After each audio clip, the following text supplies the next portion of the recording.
다 함께 아멘으로 먼저 하나님을 좀 예배하도록 하겠습니다. 할렐루야. 자, 여러분들의 이 고백과 자세와 태도와 집중이 또 하나님을 향한 예배임을 믿고 또 그렇게 이 자리에 집중하고 또 한 말씀 앞에서는 여러분들을 예수님의 이름으로 환영하고 축복해 드립니다. 자, 함께 한 번 더 또 고백하겠습니다. 같은 말씀과 같은 순종으로 사는 우리가 예수님의 교회입니다. 네, 여러분들이 예수님의 교회임을 믿으시기 바랍니다. 그리고 예수님의 교회이신 여러분들을 통해서 하나님의 말씀과 뜻이 이 세상에 나타나고 전파되어야 할 줄로 믿으시길 바랍니다.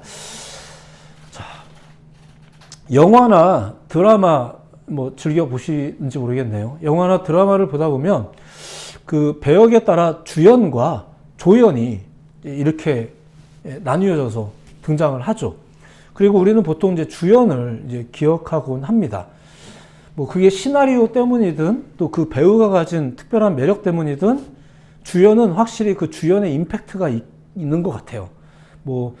지나치게 이쁘다거나 지나치게 멋있다거나 지나치게 연기를 너무 잘한다거나 경우에 따라서는 어떻게 저 사람만 총알을 안 맞나 이렇게 아무리 총알이 날라와도 그 사람은 이상하게 안 맞아요. 어떤 그런 그들만이 가진 어떤 임팩트가 있어요. 자, 그런데 때로는 주연보다 더 인상 깊게 다가오는 조연도 이제 있더라는 거죠. 그게 역시 시나리오 때문에 그럴 수도 있지만 주연과 마찬가지로 그 배우에게서 이제 뿜어져 나오는 어떤 매력이 있는 경우가 있어요. 이것은 그리고 이제 영화나 드라마뿐만 아니라 사실은 우리가 사는 이 세상에 거의 모든 분야에서 구조적으로 이런 일들이 좀 벌어집니다. 그 주연과 조연이 사실은 다 있죠. 어디든 가면.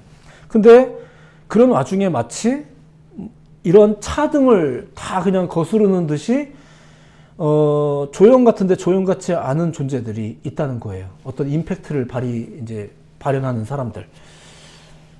마치 부장님보다 뛰어난 평사원, 공격수보다 더 눈에 띄는 수비수, 홈런보다 더 뭔가 그 멋진 삼진 아웃, 이런 것들이 있더란 말입니다. 1등보다 매력적인 꼴찌, 담임 목사님보다 더 눈에 띄는 부교육자, 찬양 인도자보다 더 눈에 띄는 베이시스트, 드러머도, 이게 항상 이런 구조가 좀 어느 정도 있더라 이거예요. 근데 성경 속에도 사실 그런 존재들 혹은 그런 사건들이 많이 있습니다. 이제 가끔 저 같은 목회자들이나 신학자들이 이제 성경의 인물들을 이제 주연이나 조연으로 또 그리고 심지어 어떤 사건들을 더 중요한 사건과 덜 중요한 사건으로 이렇게 구분할 때가 있긴 합니다. 심지어는 어떤 성경은 꼭 읽어야 됩니다라고 말하고 어떤 성경은 시간 되면은 좀 이렇게 하는 경우도 사실 좀 있어요. 대예언자, 소예언자, 편의상의 구분일 수도 있겠지만 크게 쓰임 받는다, 작게 쓰임 받는다, 큰 믿음, 작은 믿음, 이런 식의 차등.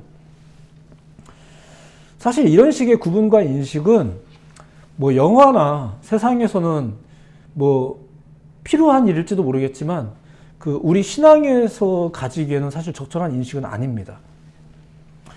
예수님의 제자들이 이런 식으로 질문했던 적이 있거든요. 예수님한테. 예수님, 천국에서 누가 큽니까? 천국에서는 누가 큽니까? 이런 질문을 한 적이 있어요. 그랬더니 예수님이 직접적으로 대답하신 건 이렇게 대답을 하셨죠. 어린아이처럼 자기를 낮추는 사람이 천국에서 크다. 이런 얘기를 했는데 사실 이 이야기는 진짜 어린애가 돼야 된다라든가 우리가 다 그 어린애처럼 혀 짧은 소리 해야 된다 이런 게 아니라 이 말의 진짜 의중은 천국에는 그런 개념이 없다고. 자꾸 거기서까지 크다 작다 이런 거를 왜 이런 얘기예요.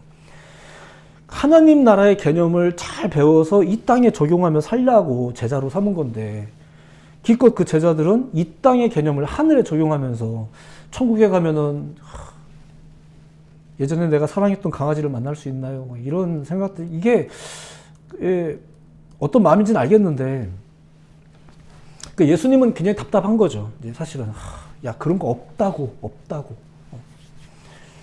자, 그럼에도 불구하고 어쨌든 이 현실 세계는 성경의 이야기가 펼쳐지고 있는 이 땅의 이야기에는 또 이 책으로서 이 성경의 지분상 그 이 땅에서 펼쳐지는 많은 하나님의 이야기 중에는 그렇게 느껴질 만한 사람들의 이야기, 사건의 이야기가 있는 건 사실이에요. 뭔가 이렇게 어떤 건 더 큰 사건 같아 보이고 어떤 건 작아 보이고 이런 게 있죠. 근데 분명한 것은 이 모든 것들이 하나님의 이야기 속에서 중요한 임팩트를 다 가지고 있다는 얘기예요.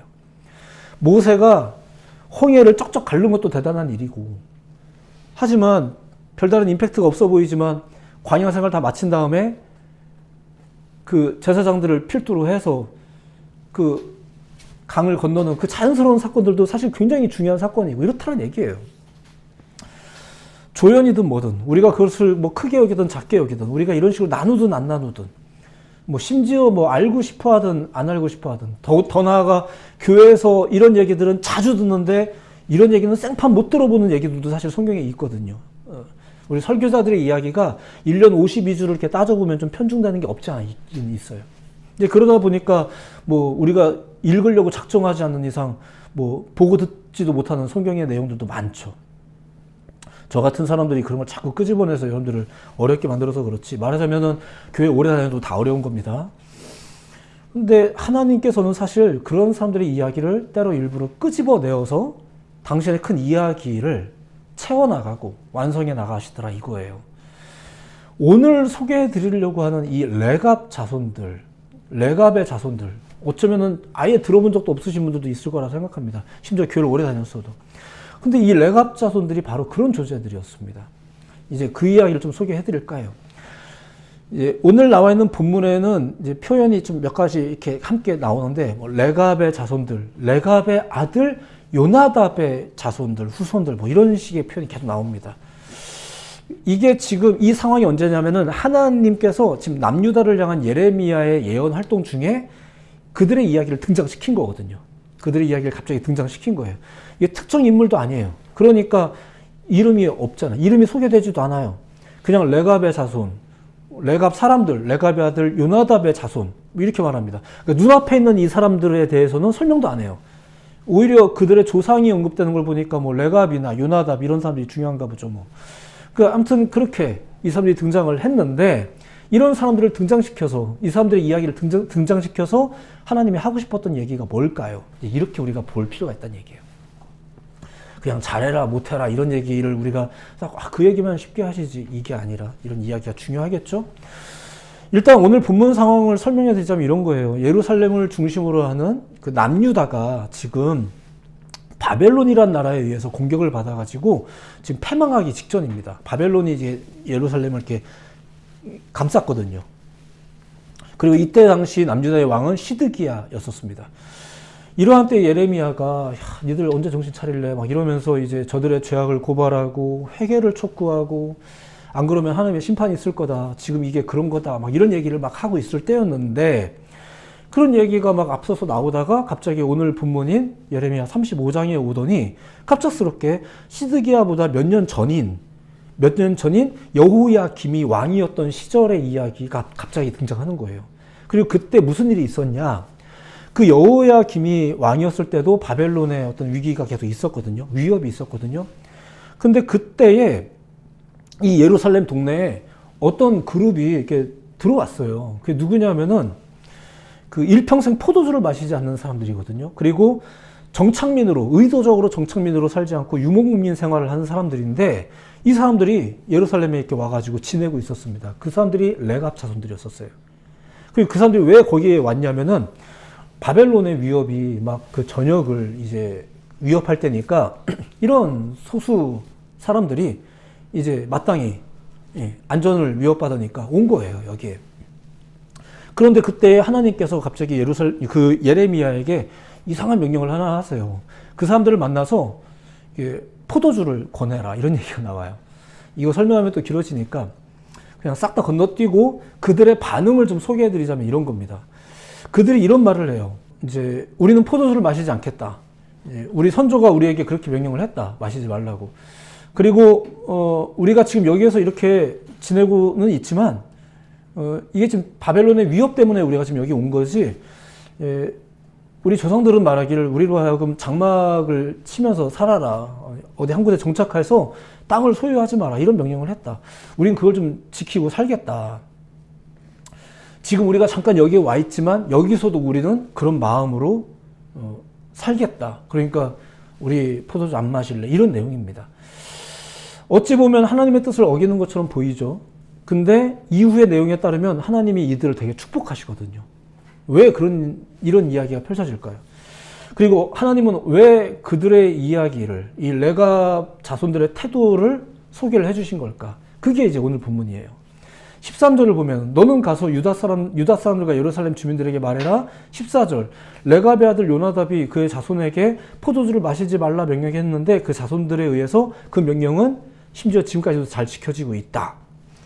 자, 하나님께서 지금 그 레갑 자손들의 이야기를 꺼내서 무슨 얘기를 하는 거냐? 야, 얘네들은 자기 조상들의 명령을 따라서 이렇게도 행하고 있는데 15절 내가 너희들에게는 유다 백성들아 내가 너희들에게는 앞서 선지자들도 많이 보냈고 제발 악한 길에서 돌이키라고 다른 신들 따르지 말라고 그렇게 이야기를 했는데도 너희는 귀를 기울이지 않았다. 16절 또다시 얘기하는 거죠. 이 레갑 자손들이 어떻게 했다고? 그들은 오래전 선조들이 했던 명령을 지금도 지키는데 너희는 어떻게 내가 지금 이 순간도 명령을 하는데 뭐 이런 얘기를 하고 있다는 얘기예요. 잘 생각해 보세요. 우리가 알고 있는 성경 이야기의 진행에 따르면 이스라엘 민족은 주영급들입니다. 근데 그 주영급들이 하나님의 마음을 굉장히 아프게 했죠. 근데 한편 주영급도 아닌 갑자기 등장한 것 같은 이 레갑 자손들은 어떤가? 이 사람들이 하나님을 잘 믿었다. 지금 이런 얘기는 사실 아니거든요. 근데 이 사람들은 보니까 일단 모양새가 굉장히 성실하고 조상들의 명령을 굉장히 잘 지켰다. 이제 이런 태도들을 보이고 있더라 이거죠. 자, 그러면은 교회 안 다녀도 하나님 안 믿어도 성실만 하면 된다는 얘기인가? 근데 여기에 놀라운 비밀이 하나가 있다 이거죠. 그 조상의 명령이 뭐냐면은 레갑의 아들 요나답의 명령이거든요. 근데 그 명령을 잘 보면 그 요나답이 지금 후손들에게 한 명령이라는 게 그게 하나님의 명령이었었어요. 이게 갑자기 뭔 말이냐? 그러니까 우리가 이렇게 프리퀄이라고 하죠. 다시 이렇게 옛날 이야기를 한번 봐야 되는 거예요. 마치 스타워즈를 딱 봤는데 갑자기 그 루크가 언제 등장했는지 그 배경이 뭔지 이러면서 프리퀄만 시리즈로 막 등장하잖아요. 이런 것처럼 이제 오늘 본문의 이야기, 레갑 자손들이 이런 태도를 보였는데 이 이야기의 프리퀄은 뭔가 이런 얘기를 우리가 조금은 알 필요가 있지 않겠냐 이거예요. 시리즈로 안 하고 한 몇 분 얘기할 겁니다. 한번 들어보시면 이런 거예요. 자, 그렇게 이 사람들의 조상으로 언급된 게 레갑, 그리고 뭐 레갑의 아들 요나답 이러니까 다 조상급들이죠.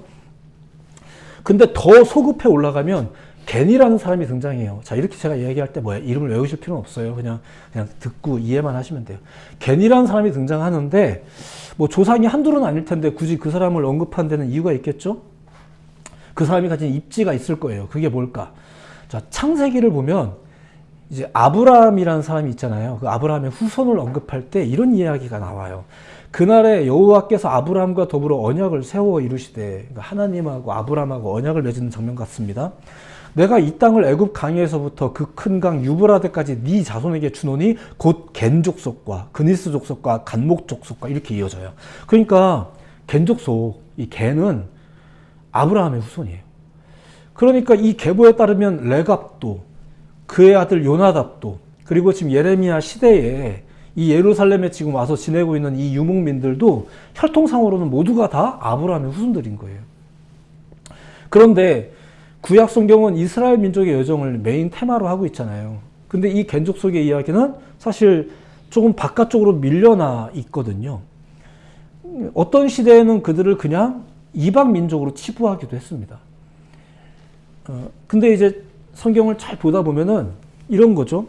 출애굽 사건의 주연이 누구예요? 모세잖아요. 모세의 장인이 누구냐면은 이제 그 사람이 겐 족속 사람입니다. 그리고 출애굽 이후에 이스라엘이 광야 생활을 할 때 그들을 환대해주고 친절했던 족속이 바로 그 겐 족속이에요. 그리고 심지어는 가나안에 정착한 이후에 유다 자손들과 함께 이제 아람 남방에 이제 머물기로 한 족속도 역시 이 겐 족속이에요. 자, 한참 시간이 지나서 다윗 시대가 열렸었는데 다윗 시대에는 이스라엘과 연합했던 네게브 사람들 중에 한 족속도 바로 이 겐 민족이었었습니다. 이스라엘이 남과 북으로 나뉜 이후에도 그들이 이제 계속 곳곳에서 언급이 되는데 기왕이면 북이스라엘 쪽에서 그들이 언급이 돼요. 이방인인 듯 뭐 이방인 같지 않은, 그리고 심지어는 잘 보면 그들도 야훼 신앙을 가지고 있었고요. 그리고 굉장히 성실했고, 예. 그렇게 계속 등장합니다. 구약 성경에 여러 이야기에서 계속 등장해요. 별로 비중은 크지 않은 것 같은데, 예, 은근히 이 사람들이 계속 등장하죠. 특별히 이스라엘의 이야기 근처에는 항상 이 사람들이 좀 있었어요. 그리고 대표적으로 오늘 본문의 이 레갑 자손들이 이러한 규칙, 조상의 규칙이라고 하는 이 규칙을 가지게 된 계기는 이스라엘이 남과 북으로 나뉘어졌을 때 그들은 이제 북이스라엘 쪽에 머물렀는데 그 시대를 배경으로 하고 있습니다. 성경 이야기의 흐름상으로 볼 때는 북이스라엘은 하나님의 뜻을 거스른 쪽이었잖아요. 하나님을 좀 거스르는 쪽이었었어요. 근데 생각해보면 그들도 나름 히브리인들이었고 하나님을 믿는 사람들이었거든요. 이제 좀 엉터리라 그렇지. 그런 북이스라엘이었는데 그 북이스라엘이 특별히 아합이라는 사람이 왕이었을 때 좀 더 많이 엉터리였었습니다. 그 아내는 이세벨이었고 아주 유명합니다. 그 시대가. 근데 이걸 두고 볼 수 없었던 사람들이 많이 있었거든요. 근데 그래서 구테타를 누군가 일으키는데 그게 예후라는 사람이 구테타를 일으켜요. 근데 정치적 구테타뿐만이 아니라 야, 우리 민족이 그래도 하나님 믿는 민족인데, 그러니까 가끔 우리가 성경의 메인 이야기 속에서 북이스라엘은 나쁜 놈 이렇게 좀 치부될 때가 있지만 이 사람들은 또 나름대로 하나님을 믿는다고 또 하는 사람들이란 말입니다. 그러니까 이제 이 예후라는 사람이 이 타락한 정치를 다시 한번 정비할 뿐만 아니라 우리들의 신앙도 좀 정비해보자 이러면서 개혁운동을 일으켰을 때 그 예후를 도와서 같이 활동했던 게 바로 겐 족속 레갑의 아들 요나답이에요. 그 사람이 예후를 도와서 그래, 우리 북이스라엘도 하나님 믿는 사람들인데 우리가 다 야훼 신앙 가진 사람들인데 이러면서 협조를 했단 말입니다. 예후를 지지하면서. 뭐 대표적으로 나봇의 포도원 사건이라는 게 성경에 나오는데 이건 기회가 되면 따로 설명을 드릴게요. 이게 참 중요한 문제가 있긴 한데, 근데 이렇게 해서 결과적으로는 아합과 이세벨 다 비참한 말로를 겪고 예후가 쿠데타를 일으켜서 왕이 돼요. 왕이 됐는데 그러면 소위 북이스라엘도 깨끗하고 순전한 주의 나라가 됐냐? 사실 그렇진 않았어요. 뭔가 정치적으로는 조금 아합 때보다는 안정이 됐지만 이게 뭔가 타협이 이루어졌죠. 특별히 토지 문제, 이런 문제들이 좀, 왜냐면 백성들에게 너무 익숙해져 버리고 백성들도 하나님의 법이 이렇다는 건 알지만 소위 이 법이 나쁘지 않거든요. 이러니까 이제 이거를 취했단 말입니다. 근데 이거를 예후가 좀 기왕 개혁할 거 확실하게 했어야 되는데 그냥 이게 그냥 은근슬쩍 넘어간 거예요. 자, 이거를 옆에서 예후를 지지하면서 도왔던 요나답이 보면서 심정의 변화가 온 거죠. 이거 아닌데. 북이스라엘이라는 이 나라는 그 출발부터가 죄의 흔적을 많이 가지고 시작했거든요. 이걸 다 이렇게 좀 지워내야 되는데 근원적인 회복을 좀 꾀하고 싶었던 건데 예후가 어느 순간 딱 멈추더라 이거예요. 그러니까 요나답이 이거 아닌데 이런 마음이 든 거예요. 그래서 자기가 뭘 할 수 있는 게 있나. 그러니까 자기 후손들에게 이제 원칙을 주고 우리는 이렇게 살자 이러면서 가르쳐 준 거. 그게 많이 있지만 대표적으로 이거였었어요. 너희를 휘청거리게 만드는 술은 마시지 말자. 이거랑 그때 당시 예후 당시에 타협했던 문제가 토지법 문제거든요. 하나님의 토지법이 있는데 그 토지법과 이방의 토지법이 있었는데 예후가 그냥 은근슬쩍 그냥 타협을 봤어요. 야, 이건 아닌 것 같다. 그리고 우리가 이런 근본적인 문제들이 자꾸 발생한 이유는 우리가 정착하면서부터 벌어진 것 같다. 이래서 우리 그냥 유목민으로 살자. 이렇게 한 거예요. 약간 다른 얘기지만 이 이야기를 소개하고는 예레미야 역시도 애굽에서 탈출한 후 광야에서 보냈던 그 시절이 오히려 영적으로는 더 순전했다고 생각했던 사람이에요. 자, 분명히 성경의 메인 테마로 등장하는 이스라엘 민족의 역사가 있죠. 그 이야기가 있어요. 근데 마치 번외의 이야기처럼 존재하는 야훼 신앙이 지금 어딘가 또 있더라 이거예요. 이거 오늘날로 이야기하자면 이거 정파 뭐 이렇게 얘기해도 되나요? 다 같은 교단이라고 생각해도 되는 건가? 이게 좀 헷갈리는 문제가 좀 있긴 합니다. 근데 어쨌거나 그런 사람들이 바로 레갑 자손이었었어요. 근데 이런 자손들을 하나님이 등장을 딱 시켜서 무슨 말을 하고 싶었던 걸까? 너희도 이렇게 해야 된다. 레갑 자손과 이 신앙이 옳다. 지금 이 얘기하고 싶은 걸까요? 그건 아닙니다. 메시지의 무게를 잘 보세요. 그건 아니에요. 그들처럼 너희들도 뭘 해야 된다가 아니라 너희는 왜 그걸 안 하냐 이 얘기를 하는 거예요. 그게 메시지인 거예요. 그러니까 우리가 불교인들이 이렇게 열심히 하던데 이러면 그걸 배워야 된다가 아니라 우리는 지금 어떻게 하고 있나 이렇게 하는 게 메시지란 얘기예요. 자, 레갑 자손들은 선조들의 명령을 새기고 지금까지도 그렇게 사는데 유다 백성들은 지금까지도 말씀하시는 하나님의 음성이 있는데 그걸 도무지 들으려 하지 않았다는 거죠. 오늘 본문에서 가장 많이 등장하는 히브리어가 쏴마라는 말이에요. 9번이나 등장하는데 이게 듣다라는 뜻입니다. 그 이야기가 어떤 식으로 설명됐냐면 레갑 자손들은 조상들의 말을 듣고 지금도 조상은 다 죽었는데도 불구하고 그 이야기들을 되새겨가면서 순종하고 있는데 유다 민족들은 어떤 민족이에요? 하나님이 동행하시고 함께하시고 지금도 말씀하시는 민족인데 세워주신 선지자들을 통해서 근데 그 말 들어요? 안 들어요? 안 들어요. 순종해요? 안 해요? 안 해요. 이걸 책망하는 거죠. 너희도 불교인들처럼 그렇게 교회 올 때는 목욕하고 와야 된다 이 얘기를 하고 싶은 게 아니라 너희는 지금 어떤 마음으로 예배를 향해 나오고 있니? 이 얘기가 핵심이라는 거예요. 이게 메시지예요. 그러니까 우리가 어디서 이상한 거 갖다가 막 교회에다 도입하면 안 돼요. 하나님의 말씀을 듣지도 않고 순종하지도 않는 저들을 책망하기 위해서 어딘가에서 조용히 하나님을 믿는 사람들, 레갑 자손을 등장시킨 거죠. 그들이 교리적으로, 교파적으로 옳다 이 얘기인가요? 그건 아닌 거죠.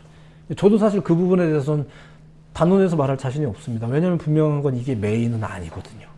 이게 우리가 가지고 있는 복음의 이야기는 아니에요. 비록 못났어도 우리가 계속 봐야 되는 이야기는 이제 요 유대교회 배경, 유대교를 배경으로 하고 있는 그 이야기들과 그 율법들이겠죠. 우리가 메시지를 받아들이는 이해가 역시 그런 방식이어야 된다는 거예요. 그냥 어디서 좋은 거니까 다 읽으면 된다. 제가 언젠가 이야기했지만 기차 안에서 위에 선반에 놓여있는 신문을 보고 너무 좋은 글이라 우리 예배자들에게 전해줘야지 하고서 딱 덮는데 겉에 보니까 불교 신문 딱 있길래 제가 그 내용을 버렸거든요. 그 내용이 되게 좋은 얘기였었어요. 제가 감동받았다니까요. 그런 내용들도 많이 있죠. 근데 이것을 함부로 교회 안으로 들어오는 게 이게 우리의 편협함의 문제가 아닙니다. 그게 아니라 우리가 가진 신앙들이 어떤 메시지를 이해하고 받아들여야 되는지 우리가 어떤 태도의 신앙을 가지고 있어야 되는지 그걸 보는 거예요. 그래서 주연은 아니지만 때로 감독들이 조연의 입을 빌어서 하고 싶은 말을 대사를 확 던지는 거죠. 하나님께서도 당신의 이야기를 버리지 않고 계속 이 사람들 질질 끌면서 이 사람들 끝까지 데려가면서 이야기를 전개해 나가잖아요. 그러다가 뜬금없이 등장시키는 악당도 있고 뜬금없이 등장시키는 이런 사람들도 있어요. 이 사람들은 뭐라고 말해야 돼요? 이 사람들도 하나님 신앙인이라고 말해야 되겠죠? 분명히 오히려 고대 신앙을 계속 지키고 있는 사람들이니까. 제가 러시아 갔을 때도 거기에 있는 러시아 정교회 신앙이 우리의 신앙하고 모양새가 되게 비슷하거든요. 뭔가는 크게 변질을 했지만 뭔가는 계속 고수되고 있는 걸 보거든요. 그러면서 이제 우리가 스스로 경계하는 거죠. 우리도 그들하고 똑같아야 된다는 얘기가 아니라 우리가 이뤄가는 건 뭘까? 우리 나름대로 다 우리가 정통이라고 말하면서 우리가 옳다라고 믿으면서 신앙생활 하는 사람들인데 우리가 혹시 뭔가 착각하고 있는 건 아닌가? 메시지를 바르게 보아야 될 필요가 있는 거죠. 오늘 이야기는 바로 그런 내용입니다. 주연은 아닌데 이것도 사실 우리식의 구분이긴 합니다. 주연은 아닌데 조연들인데 갑자기 등장하는 사람들인데 하나님은 이 사람들을 통해서 뭘 말하고 싶은 걸까? 너희가 보고 배워라 이 얘기가 아니라 너희는 도대체 왜 듣질 않니? 또 거기서 파생되는 여러 가지 문제들도 있겠죠. 우리가 교훈 삼고 메시지 삼아야 될 게 있다면 뭘까요? 들어야 된다. 쇠마라는 이 단어겠죠. 오늘의 이야기는 여러분들에게 레갑 자손이 어떤 사람들인지를 소개해드리는 게 사실 목적은 아닙니다. 이 사람들 이야기를 조금 보여드렸고 그리고 올라가 보니까 참 공교롭게도 그 사람들도 혈통상으로는 같은 혈통이었네 이런 이야기를 드리긴 했지만 우리가 듣는 거는 메시지죠. 어떤 메시지일까? 오늘날에 우리는 과연 이렇게 예배하면서도 우리가 하나님을 믿는다고 하면서도 혹시 우리는 잘 듣고 있나? 특별히 하나님의 음성을 잘 듣고 있는 사람들로서 신앙하는가? 그렇죠. 우리가 하고 싶은 말만 우리는 노래하는 건 아닐까? 우리가 부르고 있는 CCM이 점점 더 우리의 감정만 팔고 있는, 우리의 사연만, 우리가 오히려 하나님을 막 그 이름 없는 신으로 만들고 있는 건 아닌가? 하나님은 우리를 용서하셔. 뭐든지 다 기다리셔. 막, 그쵸. 하나님은 나를 공감해 주셔. 막 우리가 이게 노래를 막 부르긴 하는데, 분명히 맞는 말 같은데, 어디서 센 걸까요? 어디서 뭔가 비뚤어진 걸까요? 우리가 이런 것들을 감지할 수 없다면, 우리는 스스로 잘 믿고 있다는 믿음 가운데 빠지겠죠. 그래서 이런 경계함들과 이런 고찰들이 필요한 거예요. 어디서 진짜 신앙인들이 존재한다라든가 뭐 틀렸다 맞다 이런 걸 자꾸 우리가 양분하는 데 마음을 쓸 것이 아니라 계속 우리를 겸비하는 거죠.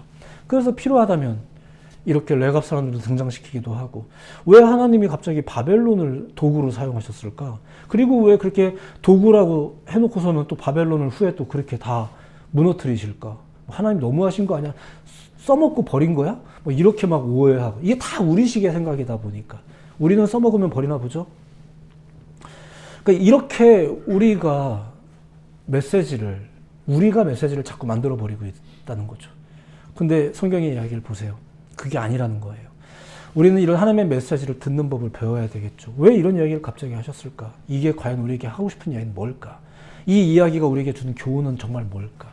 우리는 이런 것들을 귀 기울이기 위해서 많은 이야기를 듣는 겁니다. 레갑의 이야기, 그리고 설명드리지 못했지만 그렇죠. 아합 왕 시절에 있었던 모든 그 개혁 운동이 어떤 의미였는지 사실 우리에게 되게 중요하죠. 우리가 마치 뭐 오늘날에는 6.25가 북침인지 남침인지도 모르는 애들도 많다고 하는데 이야기가 필요합니다. 여전히 필요하고 때로는 가서 독립기념관이라도 좀 가보시든가 할 필요가 있죠. 우리 가운데 이런 이야기들을 통해서 메시지가 명확해질 수 있습니다. 그래서 우리는 예배를 통해서 이런 이야기들을 하나하나 듣죠. 불행인지 다행인지 저는 교회를 오래 다녔든 적게 다녔든 누구나 다 잘 모르는 이야기들만 주로 설교합니다. 여러분들 이제 들으시면서 같이 고민해 보시고, 아, 이런 얘기가 있었어? 궁금하면 더 파고들면 되는 거고. 하나님께서 우리들에게 들려드리고 싶은 이야기가 뭘까? 오늘 여러분들에게는 사마라는 단어를 사실은 결론으로 소개를 하는데, 앞서 많은 이야기를 좀 드렸습니다. 우리는 왜 듣지 않을까? 남유다 백성들은 왜 듣지 않았을까? 예레미야가 이렇게 강력하게 얘기를 해도 오히려 예레미야한테 매국노라고 욕하고 이랬거든요. 이제 우리는 혹시 설교자를 오해하는 건 아닐까? 이런 생각 해가면서 우리는 주의 말씀 앞에 서야 될 줄로 믿습니다. 하나님은 지금 그 이야기를 꺼내셨습니다. 이 메시지도 지금 못 알아듣는 남유다들 앞에서 또 더 어려운 이야기를 꺼냈죠. 필요해서입니다. 필요해서요. 그리고 이제 이 사람들 이야기는 또 그냥 바로 또 사라집니다. 그리고 이제 미우나 고우나 남유다의 이야기가 메인 테마로 또 계속 흘러가게 될 겁니다. 여러분들은 그 선상에 서 계십니다. 그러면서 우리는 주변을 또 혹은 더 깊은 내면을 살피는 일들을 저와 함께 같이 해나가시는 거겠죠. 열심히 살피십시오. 그리고 새로운 달이 또 시작됩니다. 다시 한번 마음 다잡고 또 호흡도 심호흡 하시고 한 날 한 날을 또 예배자로서 열심히 사는데 충성하는, 또 최선을 다하는, 또 이런 다짐을 한 번씩 해보는 그런 여러분들 모두가 되기를, 그래서 결국 하나님의 음성에 더욱더 귀 기울이며 사는 여러분들이 되기를 예수님의 이름으로 축복해 드립니다. 기도하겠습니다.